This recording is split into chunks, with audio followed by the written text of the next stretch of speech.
Hey guys, welcome back to my now existing channel. It is 2025 and we are now in season 2 of Quietly Bold. If you have watched this podcast since last year, I just want to thank you guys. You can choose to do a podcast, but you don't know how people are going to receive it. And the fact that I've received so many messages from you guys saying that it has helped you and just guided you through difficult times, it just basically shows how God is in each of these episodes, because I always include him in these episodes. I don't make an episode unless I've learned something that has altered my relationship with Christ and brought me closer.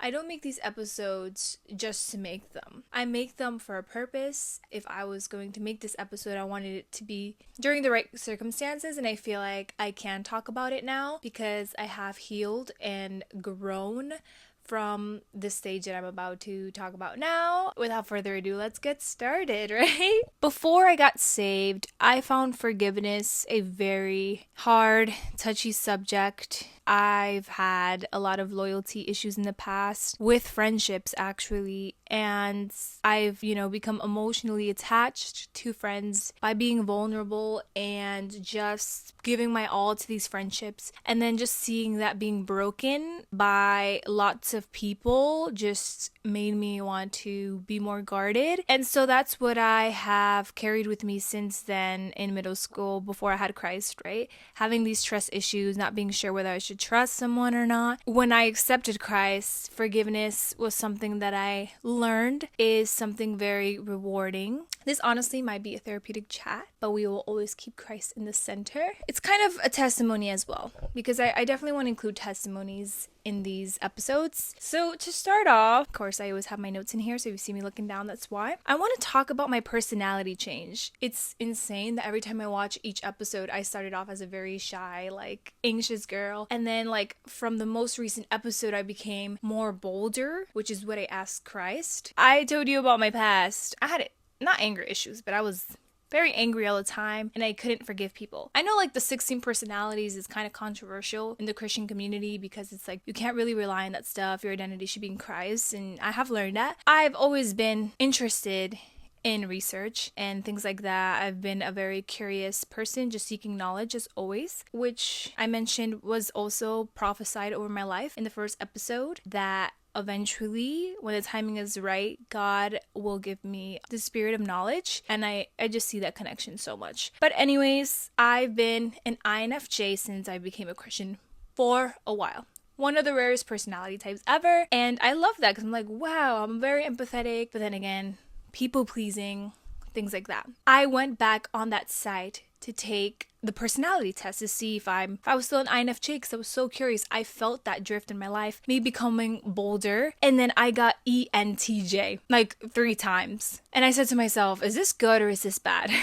So INFJ is the advocate personality, and then the ENTJ is the commander. I was just so shocked. I'm what does this mean? And actually, ENTJ is one of the rarest personality types to have as a female. But me being a very sensitive and emotional person, I think I wanted to just become more bolder. And when you become more bolder, you start looking at things in a different light. Becoming bolder, like I said in the last episode, becoming bolder, basically in short terms, came with lots of drawbacks. Is that the right word I want to use? Consequences. According to Google's AI, as you evolve personally, professionally, or in your relationships, your preferences and behaviors may change, which could be why I changed from an INFJ to an ENTJ. Again, not to get into much of the personality side, but it's important for this cause, just for you to understand that my personality did change. Yeah, and I could honestly see that because I started a new job last year. I got out of my comfort zone when I interned at my college. There was just so much that happened last year that caused a huge change in me. Some of the consequences, I guess, that did come with that I learned, again, due to the results of this, was that I had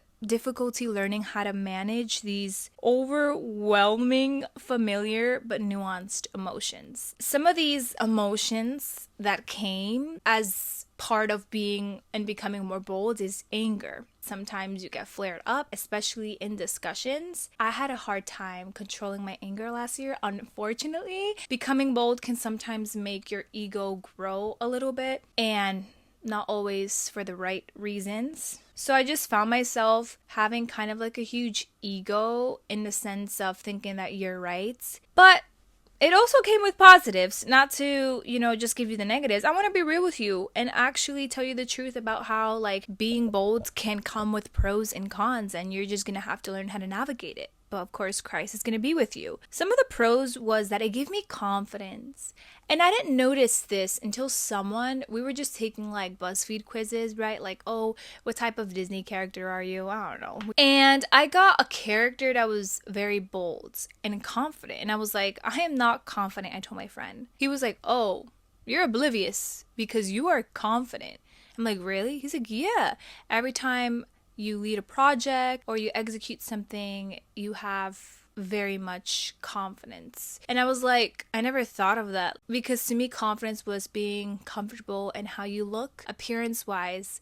I never thought of it as how you carry yourself. And I realized that could be true, because when I'm very passionate about something, I'm confident in it, and maybe that's what he saw. There's also spontaneity. I still am very organized, but now I love doing things spontaneously. Like if something doesn't go according to plans, I don't get upset. I'm like, let's do this, let's do that, let's do this, like right now, let's do it. Like I kind of like make things happen. Like, let's choose a date, let's do this. Back then, I think those type of things would stress me out as an introvert. I needed to have a plan. I needed to have and know what I was going to be doing, because I needed to plan everything as an anxious girl in my head. I needed to know what to say. Now I'm like, we'll figure out what we're going to do. Of course, leadership. I learned to kind of manage everything, whether it be a work position. When I was interning, I loved to be able to know what I was doing and guide people in that sense.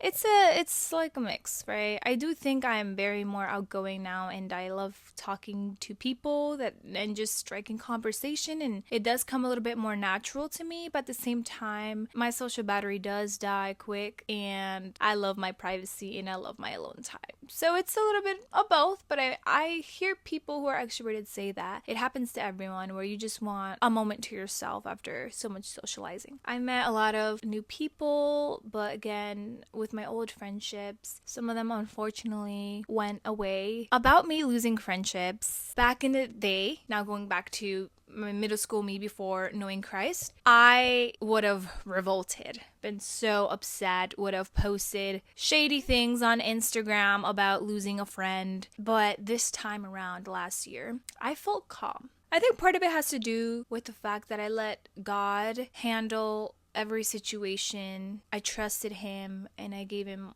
all my worries. Sometimes you put your effort into the wrong things. It could be friendship, it could be a relationship, but it drains you because you're not supposed to be doing that. And that's what I learned last year. I was like, you know what? I lost these friends. I'm just gonna let God take it from here. I'm not gonna try get them back, reach out to them. It is what it is. Thankfully, the friendships that ended last year ended in great terms. Nobody was upset with one another. We just understood that we were at different points in life, and sometimes life just separates you. I remember even in high school when I still had God and I went through that season of loneliness from losing my friends. I cried all the time. I got seasonal depression. I was just very upset. They were like my best friends. I basically just leaned on Christ, and my relationship with him grew deeper, because I had no friends for a while after that, because it was during COVID times too. I had no friends. They were my best friends. First 2 years of college, I was remote, so it was hard to make new friends. And so during that time, I really learned how to depend on Christ. And you're probably like, why are you losing friends? Shouldn't that say something about you? Sometimes it just happens. Something about me is I love making connections with all types of people. That's just me. I'm just a very loving person who just sees you for who you are. I think everyone has something special about them. And I always try to see the good in people still. I think so many people are great and you just don't know that because you don't talk to them. So I love just conversating with people and learning about them and learning about their interests, no matter what it is. Me becoming friends with all sorts of types of people. Sometimes it gets to a point where they don't agree with you or your thoughts. Again, I am Christian. Things just come to an end. Even in the Bible, it talks about being equally yoked with a partner in a relationship. Same thing goes with friends, right? You are who you surround yourself with. But yeah, that's why. Because I'm just someone who likes being really friendly. I heard this quote that said, some people are just meant to stay for a chapter in your life, but they're not meant to stay for the whole journey. So I actually had that quote up on my wall in middle school or something. And with all my friends, I appreciate them so much. They were amazing friends in that period of time. I really needed them in my life. They helped me grow as a person, and I hope that I helped them grow as a person. But now we are in different stages, and let's see where Christ takes us. So yeah, I just wanted to make that point because I don't want you guys thinking like, what did you do? Like, what happened? I'm like, nothing serious happened. And that's why I'm still, I want to say like friends because we're not in contact. But if I text them, I know that they'll probably respond. Ooh, I specifically stated 3 friendships that impacted me. So the first person, we ended things in good terms, but we don't speak out of respect for each other. I'm not gonna get into specifics, but we had different views. It was hard because she was one of my close friends. We hung out outside of college. We just got really close and we would text each other here and there frequently. That one kind of impacted me because I did become sad after. You know, losing a friend is never easy. And yes, it's kind of losing because you're not in contact anymore. And yes, you're in great terms. You could just text them whenever, but it's not the same. It's not the same. Then I had another friend. So with this friend, actually, I was very upset. Ooh, this is where forgiveness, the part of forgiveness comes in. I was very upset about how things went down.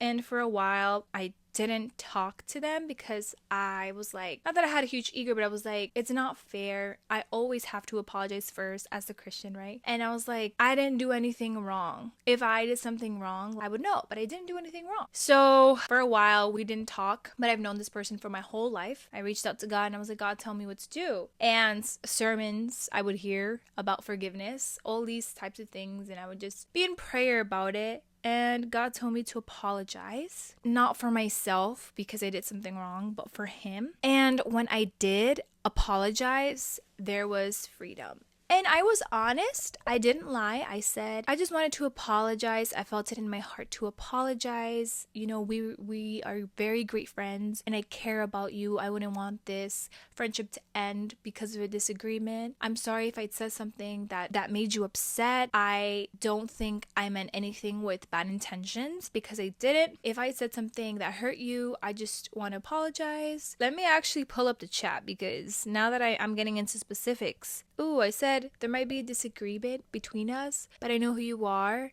as a person and I value who you are as a person, and I can tell that whatever happened, that your intentions were pure as well, because God made me realize that I'm sure what went down wasn't out of malintent from her side as well, because we knew each other for our lives. We know each other for our lives because we're in great terms. Yes, I don't want to spoil, but now we're in very great terms. I said God wants us to forgive and to love, and no one is perfect. We are all learning how to walk with Christ each day, and just as Christ has compassion for us, we should have it with others as well. It wouldn't be like me to continue on in life without at least apologizing. I hope you have a great day.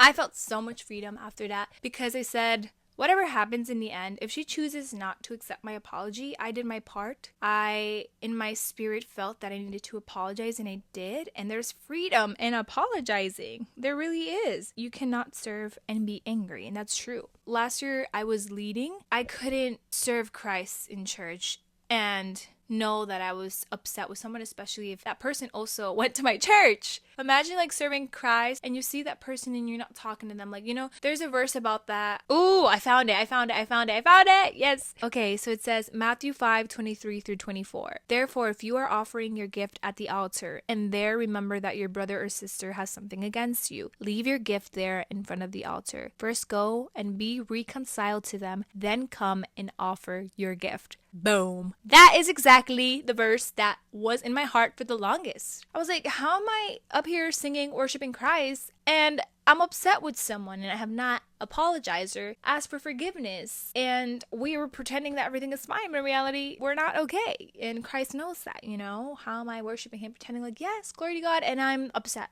you know? She did accept my apology, and she also apologized as well in the same way by saying that she doesn't think that she said anything wrong and she didn't mean it with malintent, but if she did, she apologizes. And it went on from there because she is also Christian and she understands that we are called to love one another and forgive. This one was a very upsetting one. This one was actually a new friend from my job that I made. He is Christian, and as a Christian myself, we became really great buddies, and that's all that we were for real, like really great buddies. He was a very great coworker. Here and there, we would make Bible jokes, innocent, pure ones, of course, and we would talk about the Bible. I wasn't only friends with him, but I was also friends with his girlfriend, like very close friends with his girlfriend. I still am, and I love her. And we had someone else who was Christian at our job. So we were this whole group. We were all friends. We just had a great relationship with one another. One day, basically, I go into work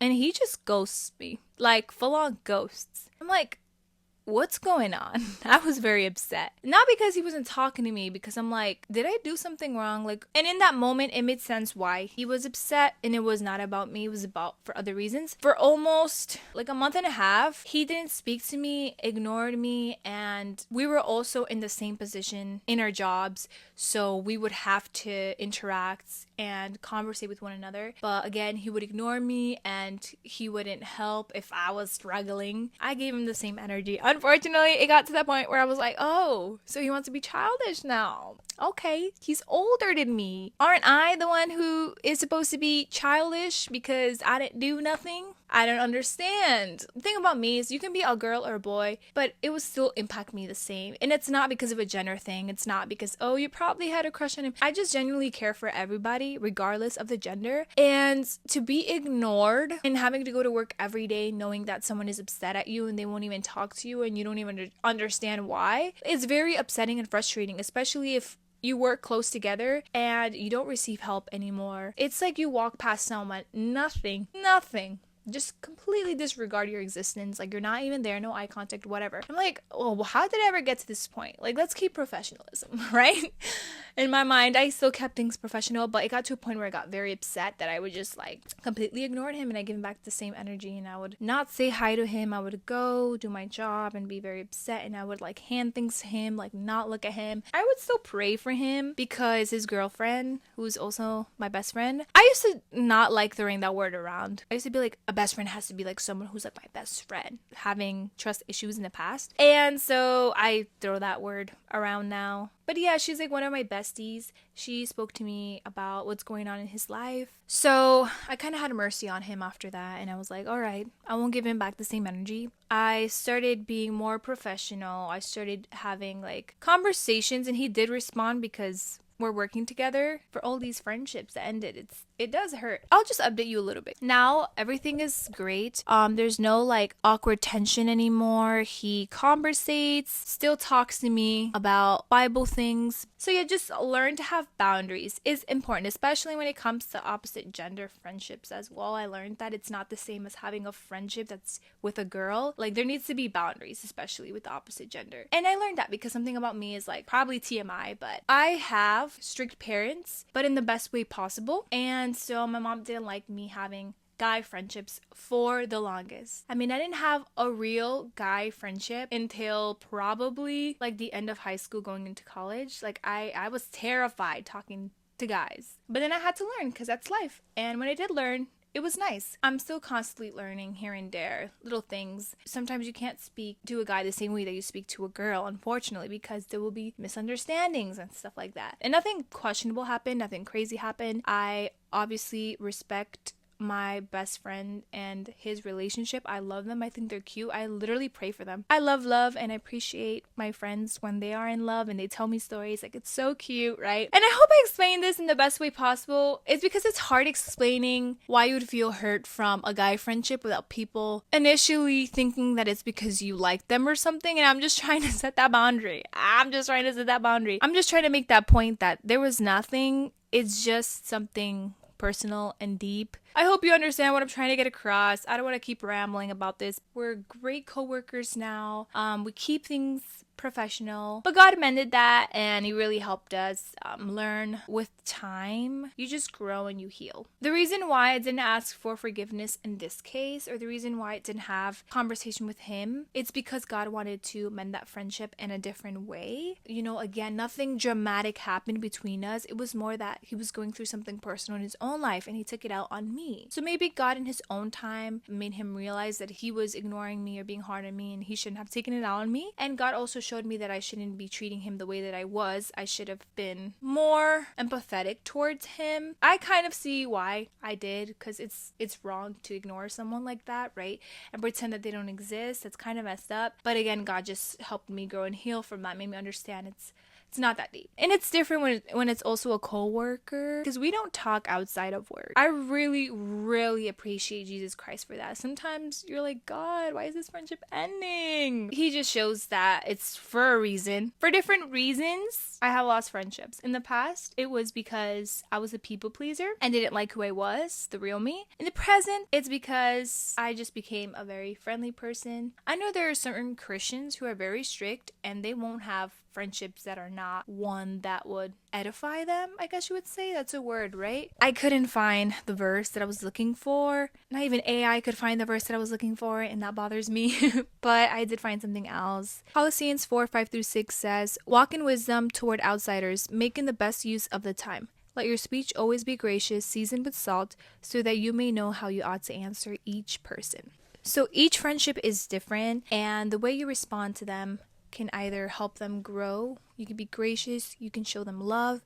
Again, you could plant that seed in their life. Make sure to always walk in wisdom when it comes to outsiders, when it comes to non-believers. Always speak to God about the type of friendships that you make. And if it's leading you to bad paths, be cautious. If it's not, maybe you were put into their lives for a reason, or they were put into your lives for a reason, for a growing stage. The next thing that I learned was to stop looking for approval of people and look towards the approval of God. It gets draining, you know. It gets to a point where you want to do everything it is in your power to try and keep something going, like I mentioned, that is just not meant to be kept. So putting on a facade, being fake, that's not great. Always be your authentic self, and those are your real friends, the ones that you can be authentic with. And if you look towards the approval of God, God will set your path straight always. Jesus values protection over your heart and had boundaries as well.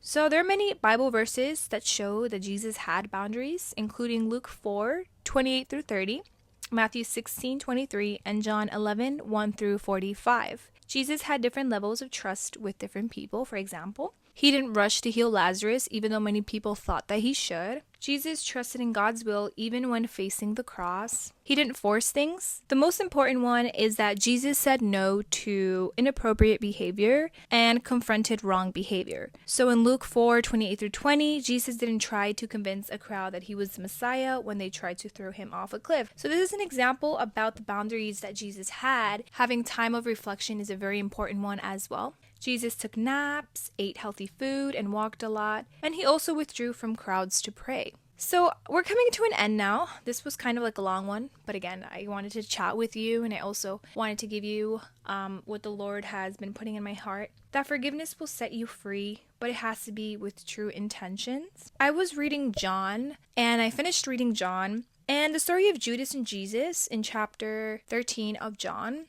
really caught my attention when I was making this episode. So let me actually pull out my Bible to John 13. So Jesus washed Judas' feet, and no one could tell that he was the one that was going to betray him. Of course, if you kept reading, Jesus does give the bread to Judas, and then, Satan enters him and then he runs away.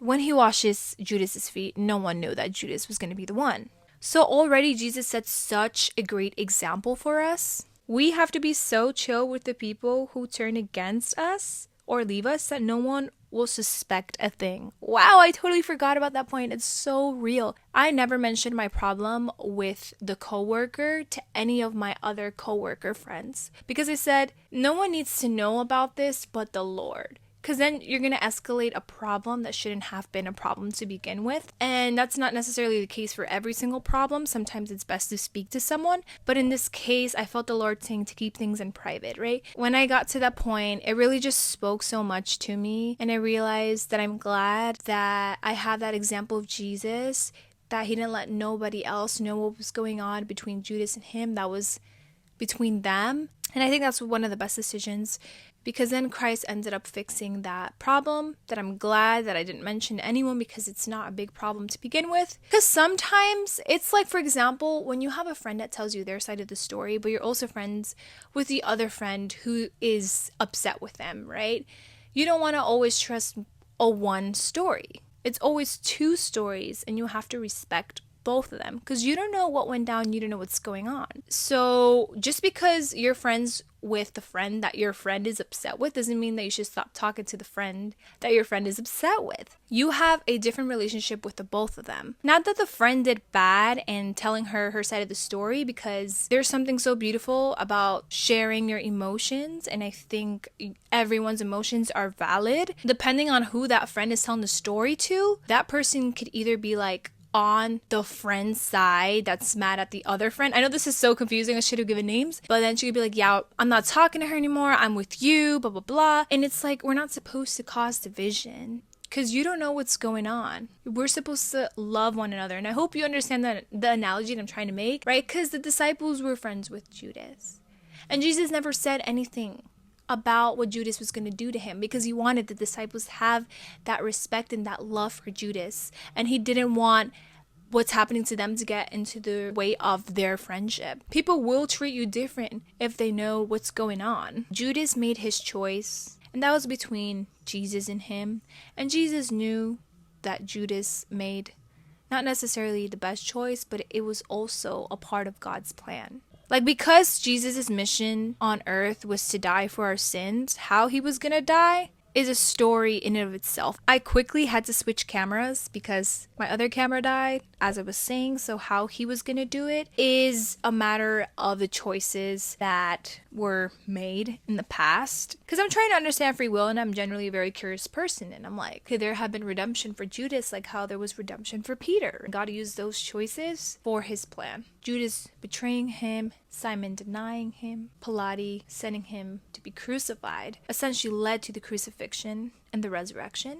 Again, I was studying the word, I just was meditating on it. Using that choice that Judas betrayed Jesus with, Jesus didn't want other people to see Judas indifferently, because Jesus had love for Judas, and to love someone you don't want to see them hurt. You know how many miscommunication tropes we have nowadays? As you can see, I read books. If you were ever friends with someone, and if you know their character, and if you know that they were a great person, maybe you just had a disagreement with them, you wouldn't want someone to view them different than you, because everyone has different point of views, and just because you disagree with someone doesn't mean that the other person will. Like, for example, the first friend that I mentioned, she had a disagreement with me about something, and that's why she didn't want to be friends. She still respects and loves me, and because of that, she doesn't go on telling her other friends not to be friends with me, because she told me, actually, I have in the message, she says, I genuinely think that you're a great person, and I know that you don't do anything with malintent. I just can't be friends with you during this stage in life. And I guess that's what I'm trying to say. In a way, it was all God's plan. This personality has been a blessing, because I have been less anxious, less fearful. I have been more willing to participate in my church without feeling self-conscious. I've been more confident. And with the cons, I am working on that constantly every day. But we all go through trials and tribulations, and we all are working to become better versions of ourselves for the Lord. Yeah, forgiveness is very important. if there's someone in your life that you feel like you need to forgive, I definitely recommend you to talk to the Lord about it. If you are working on yourself like me, keep in contact with the Lord, read your word, because the word is so powerful and you will find an answer. I know this has been a very long video, but it's a little testimony. Yes, God will remove people from your life, but he will also bring new people in your life. And I'm very thankful for these new friendships and for the old ones, and I'm excited to see where this year 2025 takes me. Thank you guys for watching this video. As always, make sure to subscribe so you don't miss another episode. It was a blessing talking to you guys, and I'll see you in the next one. Bye guys.